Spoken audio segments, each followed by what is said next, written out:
Raimundo Cruz, entrevista a... Edgar Bielma Orozco, director general, le saluda Raimundo Cruz, 55 ciudades del país lo escuchan. Muy buenas tardes, ¿cómo está? Muy buenas tardes, estimado Raimundo, es un gusto platicar con ustedes, auditorio, sobre, creo que preguntas muy básicas que con gusto estamos aquí para responderlas. Primero que nada, ¿qué tan confiable y cómo podemos estar seguras que la persona, el hombre o la mujer que va a ir a levantar el censo son las personas autorizadas por ustedes? La respuesta está en tu celular, ¿Sí? Así de sencillo. ¿Sí? Todo ciudadano con un dispositivo móvil ¿Sí? o con un teléfono fijo ¿Sí? puede tener la certidumbre de que el servidor público, o en este caso, ya que la mayoría son mujeres, la servidora pública que toque a su puerta, es un personal del INEGI. Si tú tienes un teléfono móvil, ingresa a censo2020.mx, a la persona le solicita su número de credencial y su primer nombre o nombre de pila, ¿Sí? y con eso tú tienes la certeza total de quién tienes enfrente, no solo porque va a estar la fotografía de esa persona, sino su nombre ya completo y su área de adscripción, es decir, tienes la certeza total de con quién estás interactuando. ¿Qué pasa si no tienes datos de celular? Llamas fácilmente al número gratuito 800-111-4634 y precisamente también ahí puedes cotejar la identidad de nuestros entrevistadores, de tal forma que para el censo 2020 esa situación de que yo no sé quién tengo enfrente de mi vivienda es cosa del pasado, porque tienen todas las herramientas la población para poder tener certidumbre sobre la persona que estará tomando la información realmente. Primer duda que creo que queda aclarada. Segunda, anteriormente los censos, nosotros lo veíamos en campañas pasadas, veíamos al encuestador o encuestadora sentado en la sala, en el comedor de tu casa, de mi casa, ahora sí que platicando con él o con ella, dándole toda la información. ¿Tienen acceso los encuestadores para entrar a los domicilios? Mira, en esta edición no, la entrevista va a ser en la puerta de tu vivienda, eso es muy, muy importante. La entrevistadora no va a entrar y te va a solicitar el ingreso a tu vivienda, eso es muy, muy importante, tanto por seguridad del hogar como por seguridad de nuestra entrevistadora, porque más del 70% son mujeres. Entonces, sin duda, tenemos que proteger ambos componentes de esta entrevista que se está realizando. Adelante. Adelante. Otra pregunta, ¿de qué fecha a qué fecha es el censo? Mira, el censo en el que vamos a estar tocando los 50 millones de inmuebles del territorio nacional, de los cuales 45 millones son viviendas particulares, es del 2 al 27 de marzo. Todo el mes de marzo prácticamente. Todo el mes de marzo. Que la población simplemente tenga en su mente que es todo el mes de marzo estaremos interactuando. Adicionalmente, ya en el mes de abril y mayo, a una pequeña submuestra y para temas de calidad de revisión del censo, se estará consultando en algunas viviendas. Realmente. Ok, yo trabajo, el censo lo van a hacer de lunes a viernes, ¿cuáles son los horarios? ¿Qué pasa a las personas que trabajan todo el día, estudian, que no hay nadie en casa? ¿Los fines de semana también lo van a hacer? ¿Cuál es la respuesta? Interesante la pregunta. Trabajamos en horario discontinuo de lunes a viernes, eso es fundamental, pero también si así lo creen ustedes conveniente, podemos ir a sus hogares en fines de semana, precisamente para recolectar la información. Entonces nos podrán ver realmente de lunes a domingo todos los días. Adicionalmente, si por alguna razón no te encontramos, es muy sencillo. Te dejamos una carta de invitación en la cual tú podrás ingresar a la página censo2020.mx y con las claves que aparecen en nuestra carta de invitación te damos 2 días para responder por internet o vía telefónica, eso es muy, muy importante. De tal forma que también es cosa del pasado, no fui censado porque no estaba en la vivienda, porque mis horarios eran muy complicados, eso es cosa del pasado. Tienes tu carta de invitación, en tu oficina inclusive puedes estar respondiendo el censo, así de sencillo, Remo. ¿Qué tan cierto es que quien no sea censado, censada, puede recibir una multa?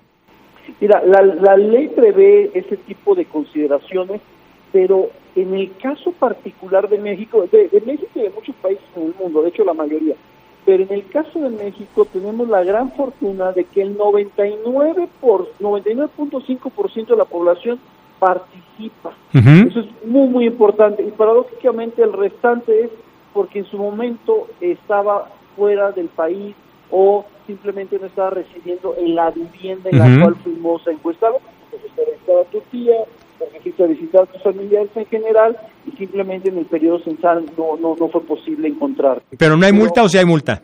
No, insisto, las leyes sí contemplan eso es claro, sí, pero yo sí quiero destacar que en el caso de México tenemos una muy alta participación. Entonces nosotros preferimos concentrarnos en concientizar a la población sobre la relevancia del censo, porque además lo vemos reflejado. Ya a este momento llevamos mejor participación que inclusive la que teníamos en el año 2010, Raimundo. Ok, el último censo que se hizo fue en el 2010. ¿Qué diferencia tiene este censo al de hace una década? Porque no es el mismo país, por supuesto, no son las mismas condiciones en muchos ámbitos. Bueno, pues la diferencia, empezando por el volumen poblacional, es mayor. En 2010 se contabilizaron 112 millones de personas. Ahora se está previendo más de 125 millones de personas. No solamente eso, cada vez estamos más en zonas urbanas, eso también es fundamental. Cada vez hay menos personas por vivienda y las personas están más distribuidas en viviendas, es decir, hay más viviendas por kilómetro cuadrado. Eso también es muy importante. De hecho, eso ha llevado a que inclusive estemos estimando cerca de 9 millones de viviendas deshabitadas, precisamente por eso. ¿Y qué tema adicional tiene? Hay algunas preguntas en específico, ¿no? Sí, por ejemplo, ¿sí?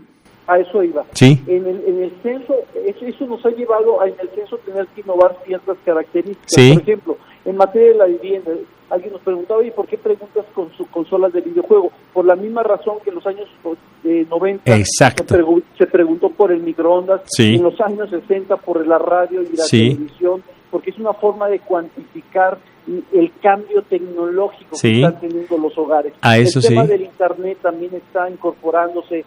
El tema de la afrodescendencia, las causas de la migración, no solamente la migración internacional, sino la migración interna, eso es fundamental. El grado de discapacidad, ya no solamente la discapacidad, sino el grado de la discapacidad, Raimundo, sí. Entre otros componentes importantes como puede ser la movilidad, es decir, cuánto tiempo haces a tu escuela, cuánto tiempo haces a tu trabajo y en qué municipio está tu trabajo en el caso de que te toque un cuestionario ampliado. Esa era, por ahí iba, porque ya leí más o menos cómo está todo lo que ustedes están elaborando y sí, se me hace bastante interesante. Yo no me acuerdo de hace una década, pero creo que trae cuestiones adicionales. ¿Cuánto dura la entrevista de un encuestador? Más o menos, ¿qué tiempo estamos pensando que va a durar la entrevista que le hagan a mi domicilio, al domicilio de cualquier persona? Mira, si te toca el cuestionario básico que va a suceder al 91% de las viviendas, va a tener una duración, si realizas la entrevista con un entrevistador que ya tiene mucha práctica en aplicar los cuestionarios, 12 minutos. Es decir, es extremadamente breve el tiempo para el impacto que va a tener. 15 minutos de más o menos para tener un rango.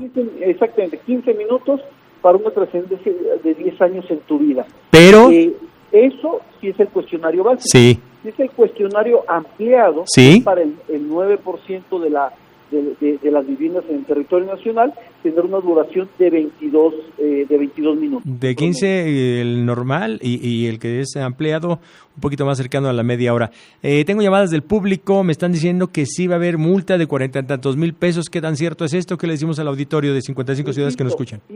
Sí, insisto, yo más que somos a veces un país medio punitivo en lugar de proactivo en el cumplimiento de las normas, ¿no? Sí.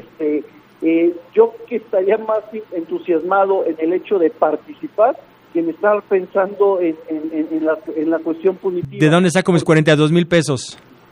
Exactamente, o sea, cuando es un tema que te va a beneficiar a ti como ciudadano. Entonces, creo que es más importante que en la población esté en su mente el participar en el censo y en el hecho de que además no nos demora más que 12 minutos a la mayoría de la población que cualquier otra cosa o cualquier otra índole. Entonces, Yo más bien, la política del INEGI es invitar a la población a que participe activamente en el censo. Me están preguntando algún teléfono para en caso de duda, de inclusive alguna queja o alguna pregunta.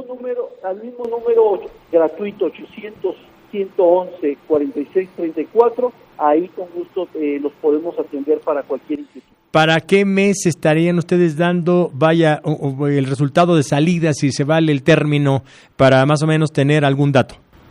4 de noviembre es la primera vez en la historia de nuestro país que, derivado de toda la tecnología que va a haber en este censo 2020, es la primera vez en la historia del país que todos los resultados, todos los indicadores medidos en el cuestionario estarán siendo publicados el 4 de noviembre. Eso es muy, muy importante. Y eso, sin duda, mucho va a depender de la gran participación que tenga la población en el Censo de Población y Vivienda. Edgar Bielma Orozco, director general de Estadísticas del INEGI, podemos hacer un compromiso. Terminando este ejercicio, platicamos con usted para que nos dé más o menos cómo les fue y luego vamos de aquí hasta noviembre. Esperamos todos estar vivitos y coleando, como diría el clásico, y platicando también sobre estos temas, ¿le parece? Me parece perfecto, Raimundo. Me será un placer platicar contigo, tu auditorio, para esas fechas, ya que tengamos... Me pregunta si hay alguna página de internet. Mucha gente tiene varias dudas. ¿Alguna página de internet? Censo2020.mx, ahí puedes identificar al entrevistador, ahí vas a contestar el cuestionario del censo, ahí puedes enterarte del proceso avance del Censo de Población y Vivienda. Esta creo que es importante porque además creo que nos va a suceder. Si te encontramos una persona que tenga gripa, ¿ustedes hacen la encuesta o regresan? ¿Cómo será el asunto? De maravilla, qué bueno que haces esa pregunta porque también es fundamental. El personal del INEGI no tiene contacto físico con nuestros informantes. Sí. Es decir, no damos la mano. Ahora sí que nos encantaría, pero efectivamente por temas de seguridad en salud, no tenemos protocolos de no dar la mano durante la entrevista, de mantener la distancia sugerida por el sector salud. Perfecto. Y no solamente eso, insisto, también si por alguna razón tú quieres contestarlo por internet derivado de esta situación, perfecto, también existe la posibilidad de decir, estamos prevenidos para todo tipo de situación que se vaya presentando en el territorio nacional, no solamente en materia de salud, medioambiental, entre muchas otras cosas. Muchas preguntas, muchas dudas, pero creo que las más importantes o las de mayor volumen creo que han sido aclaradas. Edgar Bielma, hacemos ese compromiso entonces y estaremos en comunicación. Buenas tardes y felicidades y que salga muy bien esta chamba que va a ser harto complicada. Un fuerte abrazo, Raimundo, y sin duda invito a la población a que participe veraz y oportunamente, porque sus vidas, su planificación familiar y todo lo que tiene que ver con su entorno en los próximos 10 años, sin duda depende del Censo de Población y Vivienda. Así que fundamental tener toda la participación de la población, Raimundo. Gracias, buenas tardes. Buenas tardes. Gracias.